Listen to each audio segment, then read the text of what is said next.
all of the influence, the ability to have as many women as he wanted. He already had the whole wealth of Egypt. He already had the jewels and the best cars, just paraphrasing as this time. The best jewelry. He had the best of everything. They lived in the biggest palace, land. He had all of that. But our history book said he refused to be called the grandson. Let's read. Because he preferred. Wait a minute. After all I just explained to you, it's not good enough for you to hear that and not understand his reasoning behind it. It's not just good enough to hear something so profound like that and you not have a point of reference of why he's making such a drastic, such an impossible decision that you couldn't make. Because he preferred to endure the hardship of the people of God rather than to enjoy the passing pleasures of sin. Okay, D. You got one more piece. Go ahead. Read the rest of it. He considered the reproach. He considered the reproach of the Yeshua, that is the rebuke he would suffer for his faithful obedience to Yah, to be greater wealth than all the treasures of Egypt. For he looked ahead to the reward promised by Yah. Okay. So,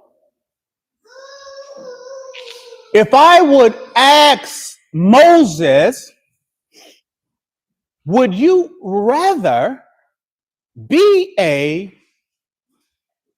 evil and rich person or a good and poor person?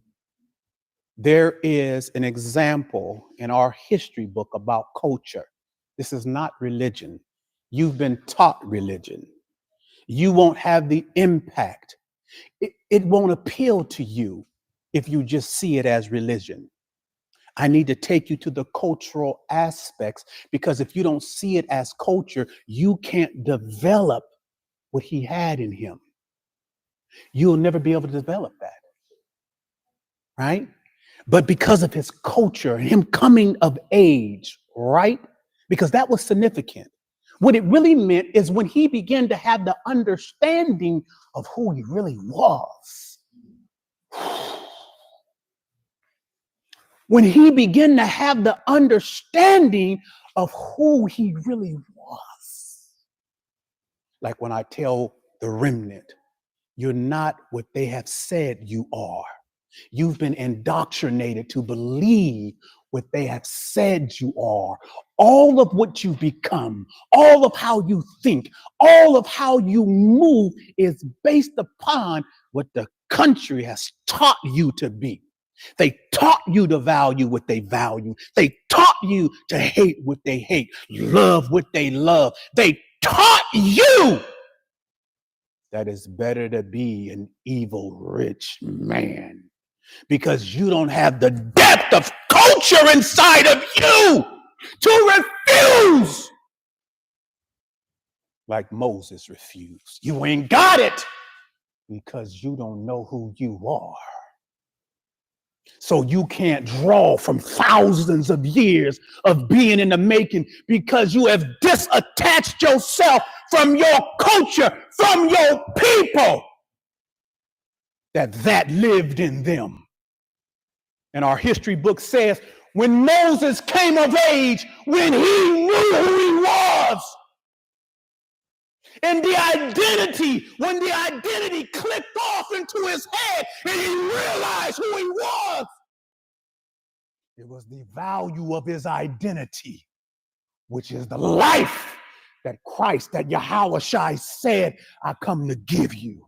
And when you get the identity of who you really are, there's an abundance that happens to you that ain't got nothing to do with money.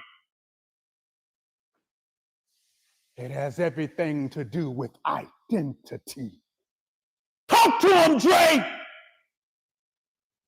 It's got everything to do with identity, which is why it's so important in this time and this age that you remember who you are.